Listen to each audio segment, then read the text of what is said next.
Всем привет, с вами Тори-чан! В японской кухне очень много разных вкусных закусок, которые на удивление просто готовятся. Поэтому, если вы хотите разнообразить вашу готовку, сегодня я покажу вам мои самые любимые 3 японские закуски соленья, которые очень просто готовятся из доступных ингредиентов, как те же баклажаны или перцы. И первый рецепт – это наци ясай цуке, засоленные летние японские овощи.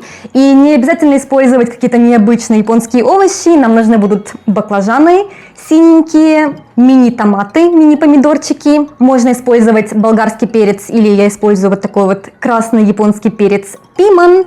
А также, если у вас есть зеленый сладкий перец, он выглядит острым, но это сладкий японский перец. И готовится супер просто это блюдо. Берем баклажаны, складываем их в какую-то посуду, которую можно использовать в микроволновке.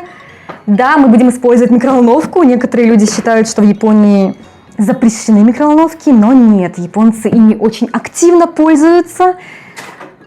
Я бы даже сказала, что японцы фанаты готовки в микроволновке, потому что это очень быстро и просто. Берем баклажаны, помещаем в такую посуду и подогреваем в микроволновке примерно 3 минуты. Достаем наши баклажаны, уже пахнет аппетитно.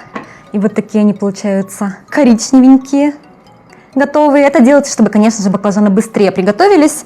Перекладываем их в другую тарелку и сюда же добавляем наши зеленые перцы, красные перцы и отправляем это все в микроволновку на 2 минуты. Достаем наши перцы, тоже они вот такие получаются уже наполовину готовые, но не слишком мягкие. Как видите, я использую перцы целиком, они очень горячие сейчас, не разрезая их и оставляя внутри семена, но если вы не любите семена, то можно, конечно же, разрезать их, вынуть семена, отрезать верхушки перцев, но лично я совершенно не против семян, поэтому я использую их целиком. То же самое касается и баклажанов тоже. Можно, конечно же, отрезать верхнюю эту часть. И дальше мы будем обжаривать наши овощи на сковородке, что, наверное, отличается от того, что многие представляют, думая о соленьях, но это довольно типично для Японии. Так получаются они более насыщенные на вкус, и также это не те соленья, которые нужно засаливать месяцами, их можно будет съесть прямо сегодня, что, мне кажется, очень даже здорово. Берем масло без запаха, я буду использовать вот такое рисовое масло, но можно использовать абсолютно любое, главное, чтобы у него не было какого-то сильного запаха. И наливаем примерно 1,5 столовые ложки. И дальше самое опасное, обжариваем наши влажные овощи на масле. Оно будет брызгать, конечно, но прикрываемся.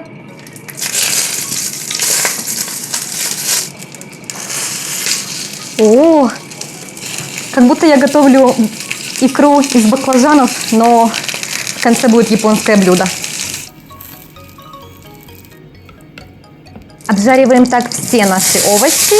Помидоры и зеленые перчики можно совсем немного обжарить, чтобы они оставались хрустящие и не слишком мягкие стали. Дальше я вот так вот разрежу напополам баклажаны. Если у вас баклажаны очень большого размера, то можно с самого начала было их разрезать и обжарить. Помещаем все в одну посуду.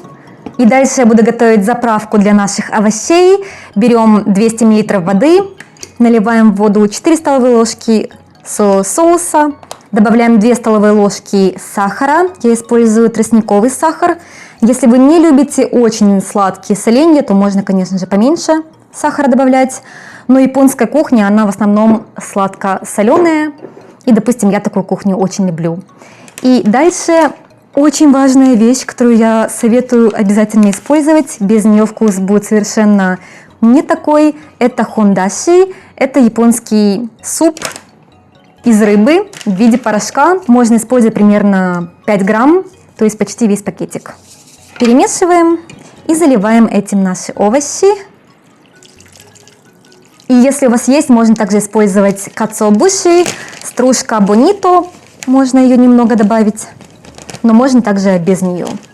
И все это хорошо перемешиваем аккуратно. И дальше все это закрываем крышкой и ставим наши овощи в холодильник минимум на час, желательно на 6 часов, но можно есть и через час, когда овощи будут уже более охлажденные и пропитанные соусом.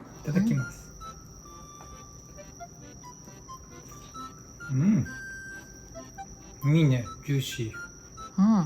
うまい。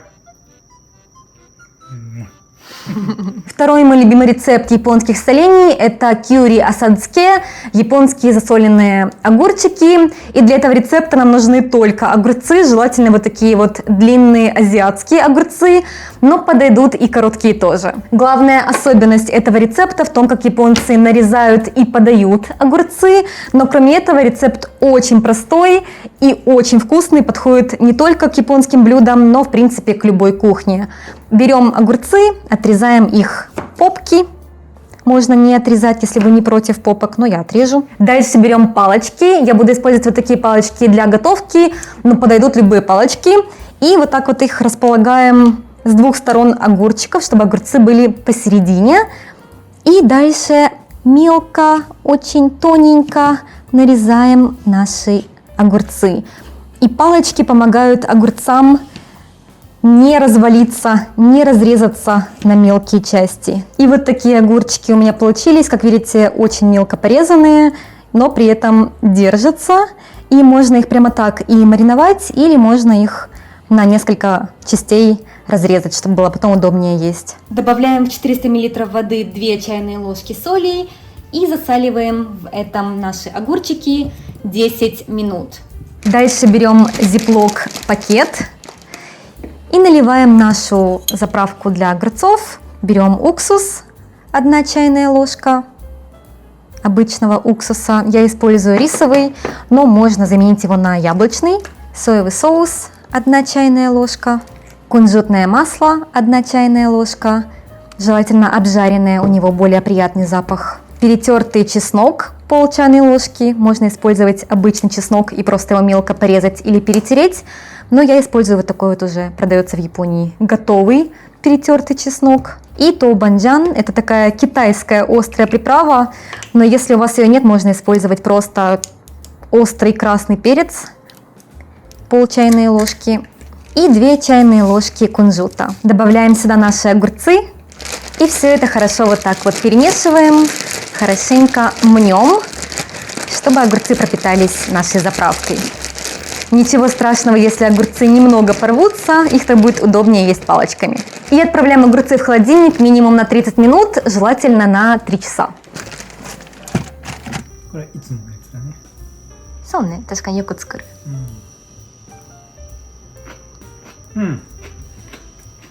いいね、今日もさすがの。Еще один способ, как можно подавать японские маринованные огурчики, это целиком, в стиле, как подают на фестивалях. Для этого отрезаем попки огурчиков. Желательно, чтобы огурцы были прямые, но у меня они такие вот не очень прямые, к сожалению. И дальше вот так частично снимаем кожуру. Смешиваем половинку 1 чайной ложки соли, половинку чайной ложки даши рыбного супа. Если его нет, можно заменить его на немного соевого соуса или куриный суп кубик. Будет немножко другой вкус, но тоже подойдет. И немного перетертого чеснока по вкусу. Погружаем сюда наши огурчики и хорошенько вот так вот мнем. И оставляем это в холодильнике на несколько часов. Маринованные огурцы спустя 3 часа буду подавать, как обычно подают на японских фестивалях. Для этого нужны вот такие вот палочки одноразовые. И берем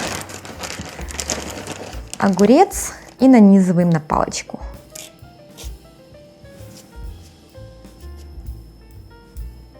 家で食べるの初めてかも、このスタイル。確かに。めっちゃ染みてるね。3時間ぐらい置いといた。これ切れ込み入れなくても結構味が中まで染みてる。確かに。めっちゃ美味しい。И третья закуска – это не совсем соленье, но что-то похожее, потому что это тоже вкусно есть на второй день. Это кимпера, японское блюдо, которое готовится чаще всего из морковки, а также гобо, корня лопуха. Но не думаю, что корень лопуха продается много где, кроме Японии, поэтому это можно заменить на картошку, сельдерей и так далее. Любой овощ, который довольно твердый по текстуре, подойдет, но можно использовать только морковку тоже. Верхняя часть гобо довольно твердая, поэтому ее нужно вот так вот очистить. И на вкус гобо чем-то похож на очень твердый топинамбур. И в Японии считается, что корень гобо, лопух очень полезен для здоровья, поэтому его часто используют в традиционной японской кухне. Думаю, можно заменить корень лопуха на топинамбур и будет очень похоже. Некоторые японцы не чистят морковку, просто так ее используют, но я предпочитаю чистить. На 2 небольшие порции я буду использовать половину морковки. Нарезаем ее вот таким образом. В принципе, не очень важно, как именно вы будете нарезать. Главное, чтобы было тоненько в итоге, тоненькие полосочки. Я очень плохо нарезаю, мне каждый раз об этом говорят в комментариях. К сожалению, не быть мне поваром профессиональным. И дальше режем это вот так, на тоненькие полосочки. Таким же образом нарезаем корень лопуха или топинамбур.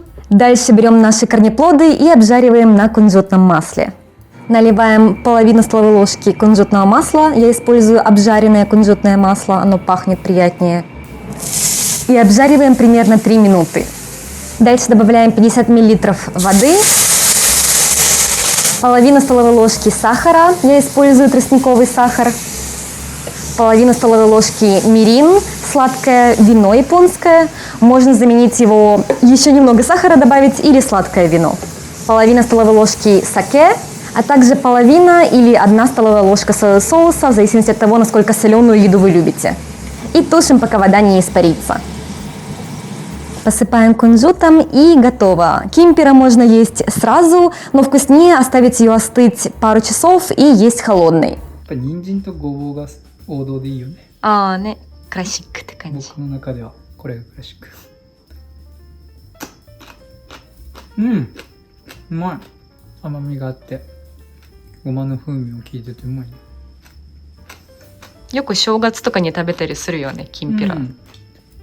これに鰹節とか入ってたら正月っぽいかも。あー、なるほどね。ご飯に合いそう。